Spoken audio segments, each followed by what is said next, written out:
Well, hello and welcome. I'm so glad you've joined me here today. I am Lisa Petrich, the Youth Director here at Unity of Olympia, and we are continuing our series on finding your Zen. Today's topic is on press and let go. It's a breathing technique that we're doing. And for the older children, it is about the beauty that's around us, the beauty that's around us. So if you will, please get your candle to remind us of our Christ light inside of us and within everyone that we meet. And go within, just as these little prayer guys are doing, and say this prayer with me. Thank you, Spirit, for bringing us here together today. May we live, love, and grow from one another. May we be present and mindful of our own self-awareness. Now today I am doing a quote today. It's actually a song from Daniel Nahmod, and he is uh, talking about being blind for a day. So enjoy the quote, and it also has a little PowerPoint that goes with it.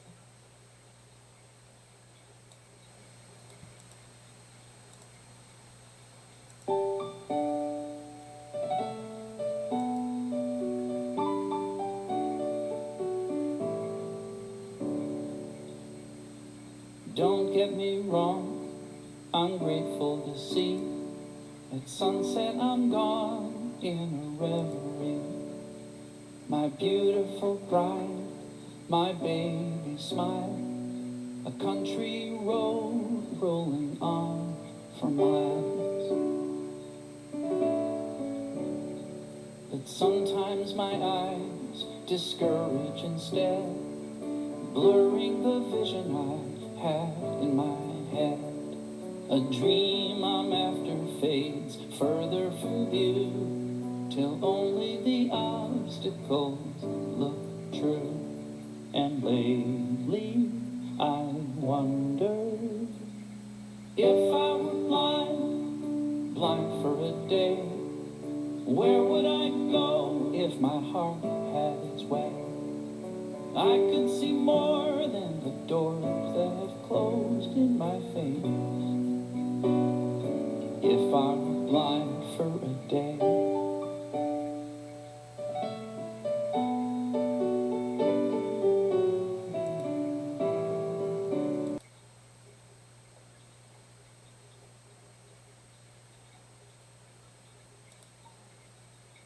I hope you enjoyed that. This is our mindfulness tool today. I've been talking a lot with my children at school about poetry, and so I decided to do some poetry here too and just talk a little bit about how it's a great tool for just for having fun. It can be a fun way to process emotions. And this one is kind of cute because it was written by a child, and I love the rhyming in this. So let's just read it together. I like. I like sunshine, I like snow, I like brown leaves when they blow. I like cookies, I like cake, I like waffles when I wake. I like collies, I like cats. I like clowns and funny hats. I like baseball, I like trains. I like sleeping when it rains. I like stories at bedtime. I like poems when they rhyme. And I like poems when they rhyme too. I just think they're fun to read.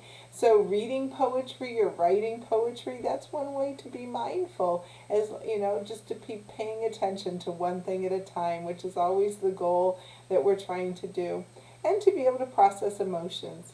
So another thing we're going to talk about for processing emotion is our breathing tool today. Our breathing tool, I said, is press and let go. So what this is about, it is about being able to take and breathe. You're going to breathe out and press, or breathe in, I'm sorry, and press. And then you breathe out and you let your arms fall to the side. And then you breathe in and you press. You breathe out, let your arms fall to the side. And then you put them up and you press up. And then you let your arms fall to the side as you breathe out. So let's go ahead and practice that together. Breathe in. Breathe out. Breathe in. Breathe out. Breathe in. Breathe out. Now what it says about press and let go is it says we can all hang on to our emotions even after we are done with them. your body can help you practice letting them go. So this is a way of letting things go when we've maybe had some big emotions. Now on the back of this card it talks about one more way to do it and the final way to do it, which is actually to take it to press down as hard as you can, or just press hard and pretend like you're pushing against something. Every time you're pressing, you're pushing against something, okay? So you pretend like you're pressing against something, you tense everything up, and then you let it go. All right, so let's breathe in, pressing down, and let go. Now another thing it says is that you could make a funny noise with it when you get out, or make just like a big sigh. So you could do a big sigh like, ah, or ooh. It's one of those things when you let go. So let's practice doing that with a fun sound, and we'll do each one. Ready? So we breathe in, breathe out, ah, breathe in, breathe out, ooh. Breathe in, breathe out, and you can make your own funny sound there if you want to. Ah, thank you. Oh, that was fun. Every time we do those breathing exercises, I feel better. I don't know about you. All right, well, we're going to move to our elementary age lesson, which is about beauty all around us. It's about us being able to see the beauty inside of ourselves and others. So the quote says, think of all the beauty in yourself and in everything around you and be happy. And that's a quote by Anne Frank. What do you see about yourself that's beautiful? Now that can be difficult sometimes. It's hard sometimes to talk about what we like about ourselves because, we're kind of taught to not boast or brag about ourselves too much. And some people can. Some people can come and let you know that they're really good at things, and they can it's take it, that they have beauty within them, or they really like the way that their hair is long, or they really like their smile. But finding things that we like about ourselves can be difficult sometimes, and maybe because either because either we just believe different things that we don't believe it about ourselves. So really being able to find the beauty within us is important, though, because what it does is it takes it to where if you see something beautiful in another person, you can honor it instead of feeling jealous over it or resentment because they have it and you don't. When you have beauty within you, you know that you're recognizing it when you can recognize it in others without jealousy or resentment. So I created an affirmation that we could say together. And this affirmation is about recognizing that beauty. So it says, I see beauty. I am beauty. I radiate beauty. Beauty is in me. Or beauty is me. Sorry, beauty is me. So I'm going to say it if you'll say it after me. I see beauty. I am beauty. I radiate beauty. Beauty is me. Thank you. Now I want to go ahead and talk a little bit more about and kind of finish up Daniel Neymat's song, because his song Blind for a Day is powerful to me because it really talks about how much we take for granted in what we see. So this his next part says it goes like this. There's a girl in high school with a heart of gold, smart as a whip, she's brave, she's bold. But when she looks in the mirror, all she can see is heavy and ugly and unworthy. And I can't help but wonder, if she was blind just for a day, would she still be cruel to herself that way? Or maybe she'd see there's nothing she needs to change. And that's really important to me because I feel like our eyes deceive us sometimes. We compare ourselves so much to other people that we don't see the uniqueness and the beauty of our own self.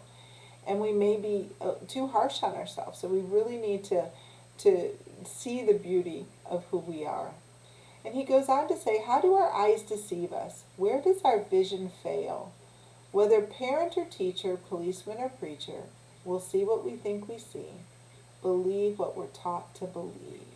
Now, I really want to talk about if somebody thinks about you in a way that is not who you really are, and maybe you've had somebody call you names, maybe you've had somebody tell you to your face something that was just not who you believed you are. It can be upsetting when that happens because Some people just don't understand what they do, and they are very cruel to other people, and they are out there. And so we have to protect ourselves. And one way we can protect ourselves is by seeing the beauty within us, so that when other people say things about us, we can go back to who we know we are. Who we know we are. So he goes on to say this: world on fire, world afraid. We focus only on enemies made. Colors divide us, holy books too. Political parties, well, what else is new?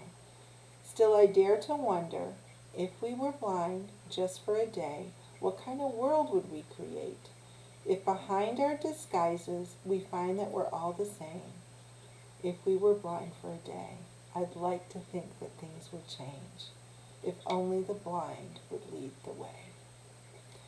And I get goosebumps when I say that, because he's just really talking about making sure to see past the things that divide us. Seeing past the things that divide us and being able to connect with another person is very important and sometimes really hard to do. So really working on taking care of yourself and knowing who you are helps you to be able to connect with others in the world that are like-minded. So moving through this week, take some time for the gratitude of what you see. Remember not to be blind to the beauty around you. Then take out your journal page and put pen to paper, and I want you to write. Now what the journal page wants you to write this time is 3 things about yourself that is beautiful. 3 things about your home that is beautiful. 3 things about your world, your country that is beautiful. 3 things about your planet. And then if you really are feeling energetic about that writing, 3 things about your universe that's beautiful. I'm going to do the same. I want you to know I'm going to take this and I'm going to do the same. And this is from the journal Made Out of Stars, and she really does a good job of helping us with self-realization by having us self-reflect on who we are and what we see. Oh, this was a good lesson today. I'm so glad you joined me here today. We're going to move on to our Bob Sima quote. And Bob Sima has the storyteller. You know, he's one of my favorite artists, and he just has such good wisdom in what he says. And this one says, there is a grand old tree, queen of the forest. Lay it down at her roots, and I swear she's got it. And this one's called Queen of the Forest, with Put a Little More Love in the World being the album. So let's look at the back of the card and see if he says more. So you are so past this. You're so ready to move on. You've read the books, gone to the workshops, did the peaceful warrior pose 1,000 times, burned the thing in the fire, yet this pain lingers on. Pain lies in the story now. The pain is the story, and the story is not you. It's time to tell the story for the last time. So a teacher at Unity by the Bay in Annapolis taught about a practice of telling your story to a tree. Legend has it that the story can be released, and when you tell it to a tree in all its gory details, leaving nothing out, and the tree will take it from there.